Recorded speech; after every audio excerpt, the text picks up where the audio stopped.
Everyone, welcome back to my channel again. हम discuss करेंगे अपना वही topic distance, displacement and the uniform motion, जिसके ऊपर अभी पिछले 2 वीडियोस और डाले गए हैं। अभी उसी टॉपिक को कंटिन्यू करते हुए कुछ और क्वेश्चंस हम डिस्कस करेंगे।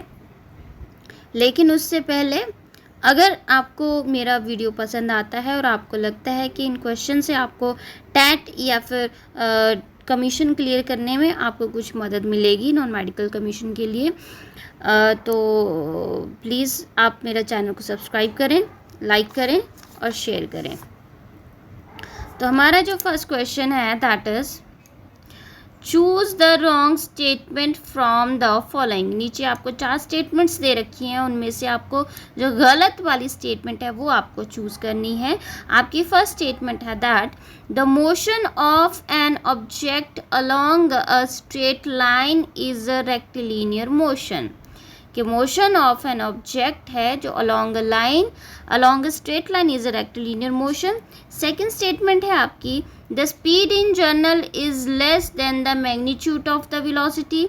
सी स्टेटमेंट है the slope of the displacement time graph gives the velocity of the body. And fourth statement है the area under the velocity time graph gives the displacement of the body. इन चारों में से आपको गलत वाली स्टेटमेंट चूज़ करनी है। तो अगर आप ध्यान से पढ़ेंगे, इसमें जो गलत स्टेटमेंट है वो है स्टेटमेंट बी। क्यों? क्योंकि इसमें जो बता रखा है कि speed in general is less than the magnitude of the velocity, ये गलत है। जो स्पीड है इन जनरल वो हमेशा क्या होगा, जो मैग्नीट्यूड ऑफ वेलोसिटी के या तो बराबर होगी या फिर उससे ज़्यादा होगी। ठीक है, या तो क्या होगी, बराबर होगी या फिर ज़्यादा होगी। तो speed in general is more than और equal to magnitude of velocity. ठीक है, तो इनकी जो स्टेटमेंट बी है that is the wrong statement, क्योंकि इसमें लेस देन बोला है इन्होंने। नेक्स्ट क्वेश्चन है हमारा that an athlete complete 1 round of a circular track of radius r in 40 second. एक सर्कुलर ट्रैक को कवर करने में किसी को, इसकी रेडियस है r, इसको 40 सेकेंड लगते हैं एक सर्कल कंप्लीट करने में। तो इन्होंने पूछा है 3 मिनट 28 सेकेंड के बाद इसका डिस्प्लेसमेंट कितना होगा। 3 मिनट 20 सेकेंड के बाद कितना होगा। तो 40 सेकेंड में ये एक राउंड कंप्लीट करता है। ठीक है, तो अब हम निकालेंगे 3 मिनट 20 सेकेंड में कितने हमारे पास सेकेंड होते हैं। 3 मिनट 20 सेकेंड में 3 मिनट 20 सेकेंड में टोटल कितने सेकेंड होते हैं इज इक्वल टू कैलकुलेट करेंगे तो 200 सेकेंड आए हैं हमारे पास। ठीक है, तो जब ये एक पूरा कंप्लीट करने में 40 सेकेंड लगाता है, 40 सेकेंड में एक राउंड मारता है, तो 200 सेकेंड में कितने राउंड मारेगा। आप इजीली इसका हिसाब किताब दिमाग में ही लगा सकते हैं। अगर एक राउंड लगाने में ये 40 सेकेंड लगाता है तो 200 सेकेंड में कितने राउंड लगाएगा, 5 लगाएगा। ठीक है, तो 40 × 5 कितना हो गया हमारे पास 200 सेकेंड। ठीक है, तो यानी कि हमारे पास कितना आया, ये 5 कंप्लीट राउंड करेगा। और जब ये 5 कंप्लीट राउंड करने का मतलब क्या है, यहाँ से चला 1 राउंड, फिर 2 राउंड, फिर 3 राउंड, फिर 4 राउंड एंड फिर 5 राउंड, और फिर ये वहीं पे आ गया जहाँ से चला था। तो इसका जो इनिशियल है और जो फाइनल पोजीशन है वो सेम है। तो इनिशियल एंड फाइनल पोजीशन जब सेम है तो डिस्प्लेसमेंट क्या हो गया, इसका 0 हो गया। ठीक है, तो इसका जो करेक्ट ऑप्शन है वो है, इसका करेक्ट जो आंसर है that is 0। Next question,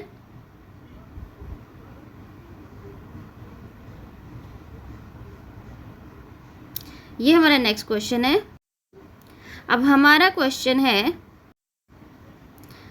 that which of the following graph can not possibly represent 1 dimensional motion of a particle.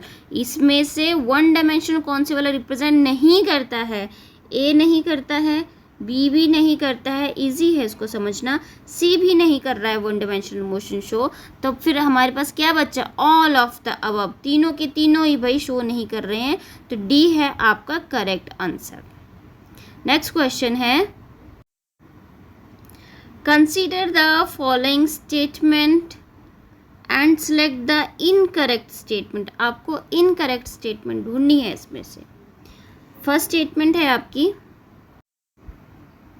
That the magnitude of instantaneous velocity of a particle is equal to its instantaneous speed. Second है the magnitude of the average velocity in an interval is equal to its average speed in that interval. Third है it is possible to have a situation in which the speed of the particle is never zero but the average speed is an interval is zero. Next है it is possible to have a situation in which the speed of the particle is zero but the average speed is not zero. इनमें से आपको गलत वाली statement ढूंढनी है। तो अगर आप ध्यान से देखेंगे इसमें कौन कौन सी वाली गलत है, इसमें फर्स्ट स्टेटमेंट रॉन्ग स्टेटमेंट है, सॉरी फर्स्ट नहीं है रॉन्ग, इसमें जो आपकी रॉन्ग स्टेटमेंट है that is B, the magnitude of the average velocity in an interval is equal to the average speed in that interval, ये रॉन्ग है। Third, it is possible to have a situation in which the speed of the particle is never zero but the average speed is an interval is zero, बिल्कुल गलत है ये। और जो आपका fourth है it is possible to have a situation in which the speed of the particle is zero but the average speed is not zero, ये possible नहीं है। ये तीनों की तीनों स्टेटमेंट आपकी रॉन्ग है। और इन्होंने क्वेश्चन में क्या पूछा है, इन्होंने रॉन्ग स्टेटमेंट ही पूछी हैं, इन्होंने रॉन्ग स्टेटमेंट ही पूछी हैं। तो आपकी सेकेंड, थर्ड और फोर्थ तीनों की तीनों इसमें रॉन्ग है। यानी कि नीचे अगर आप ऑप्शंस देखेंगे, ऑप्शंस में उन्होंने पूछा है सेकंड, थर्ड, फोर्थ, फर्स्ट या सेकंड या थर्ड या फिर फोर्थ होनी, इसमें से रॉन्ग वाली कितनी है, तो हमारे पास आता है ऑप्शन ए ऑप्शन आपका करेक्ट ऑप्शन है। नेक्स्ट क्वेश्चन है the total distance travel by the body in the given time is equal to, आपको नीचे दे रखे options, the area which V T graph velocity time graph encloses with the displacement axis. Option B है आपके पास the area which X T graph यानी कि distance displacement time graph encloses with the time axis. सी है the area which velocity time graph encloses with the time axis. And D है area which AT यानी कि acceleration time graph encloses with axis. बहुत easy है, इसके जो correct option है that option is option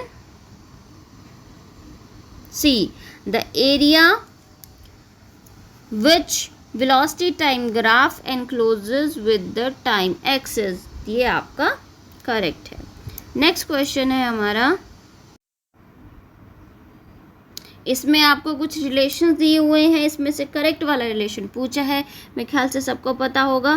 question है आपका choose the correct equation to determine the distance in a straight line for a body with uniform motion. A है S equal to V upon T, B है S equal to V square T, C option है आपके पास S equal to U T plus half A T square, D है आपके पास S equal to V into T square. या तो आपने बहुत बार स्टडी किया होगा, इजीली पहचान सकते हैं। इसमें जो करेक्ट इक्वेशन है that is C, S equal to U T plus half A T square.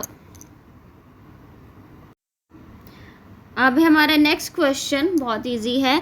Particle moves 2 metre east, तो बना लेते हैं ईस्ट में गया 2 मीटर, फिर 4 मीटर नॉर्थ, फिर नॉर्थ में गया 4 मीटर, देन 5 मीटर वेस्ट, फिर वेस्ट में गया 5 मीटर। अब टोटल डिस्टेंस क्या हुआ, सबको ऐड कर लो भाई, 4 + 5 + 2 कितने हो गए आपके पास 11 मीटर। तो इसमें क्या करना है, ये आपके पास करेक्ट ऑप्शन है, बहुत ईजी क्वेश्चन था। अब देखते हैं नेक्स्ट क्वेश्चन को। हमारा ये क्वेश्चन है that body moves in straight line with velocity v1 for 1/3 time. ठीक है। For remaining time with v2 find average velocity, average velocity निकालनी है। तो इन्होंने दो वेलोसिटीज बता रखी हैं भाई, थोड़ी देर के लिए v1 वेलोसिटी से चला और कुछ देर के लिए v2 वेलोसिटी से चला। जब v1 वेलोसिटी से चला तो टोटल टाइम का 1/3 टाइम के लिए चला, यानी कि इसमें आपके पास आ गया t/3। तो बाकी कितना टाइम बचा हमारे पास, बाकी कितना टाइम बचा हमारे पास 2t/3। मतलब टोटल टाइम आपके पास कितना था, टी टाइम था। टी टाइम को दो हिस्सों में डिवाइड किया, एक 1/3 था, यानी कि एक क्या था, टोटल टाइम का 1/3 था। तो बाकी क्या बचा आपका पास 2t/3। इसको सॉल्व करेंगे तो हमारे पास t ही बचेगा, ठीक है। तो फर्स्ट आया आपके पास v1 वेलोसिटी और टाइम है आपके पास t/3। सेकंड आपके पास v2 वेलोसिटी है और टाइम है 2t/3। तो यहाँ से आप डिस्टेंस निकाल लेंगे। आप इसके लिए v1 के लिए d1 निकाल लेंगे, फर्स्ट डिस्टेंस निकाल लेंगे। यहाँ से आप d2 निकाल लेंगे। d1 एंड d2 आपको पता है क्या होता है, वेलोसिटी इनटू टाइम होता है। तो d1 इज इक्वल टू क्या हो गया, वेलोसिटी है v1 और टाइम है आपके पास t/3। ये आपके पास d1 हो गया। और d2 भी ऐसे निकाल लेंगे। d2 इज इक्वल टू क्या हो गया, ये जो वेलोसिटी है v2 और जो टाइम है 2t/3।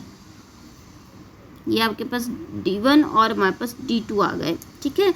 तो अब हम इसको डालेंगे एवरेज वेलोसिटी के फार्मूले में। एवरेज वेलोसिटी का फार्मूला आई थिंक सबको ही पता होगा,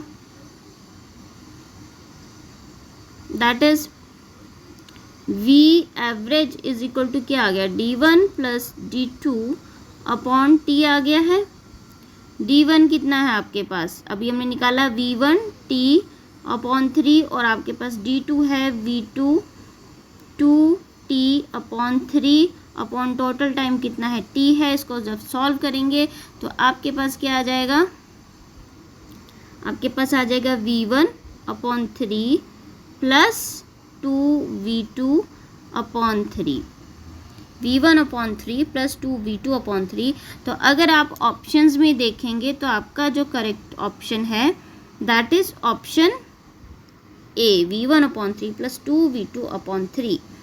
ये आपका करेक्ट ऑप्शन है। नेक्स्ट क्वेश्चन है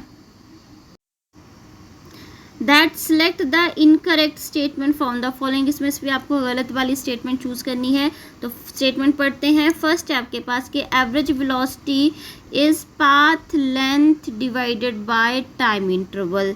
सेकंड ऑप्शन है in general speed is greater than the magnitude of the velocity.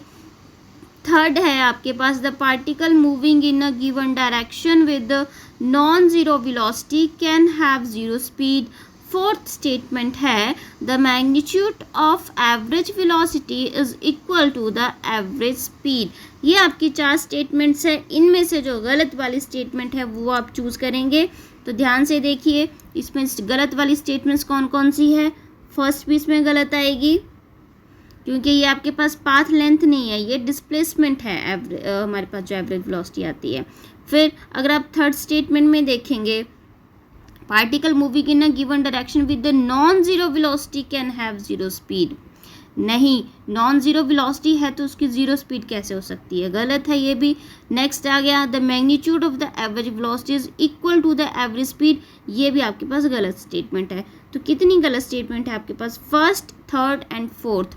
जहाँ तक बात करेंगे हम सेकंड स्टेटमेंट की, speed is greater than the magnitude of the velocity, आपके पास करेक्ट है, ठीक है। ये वाली आपके पास सही स्टेटमेंट है।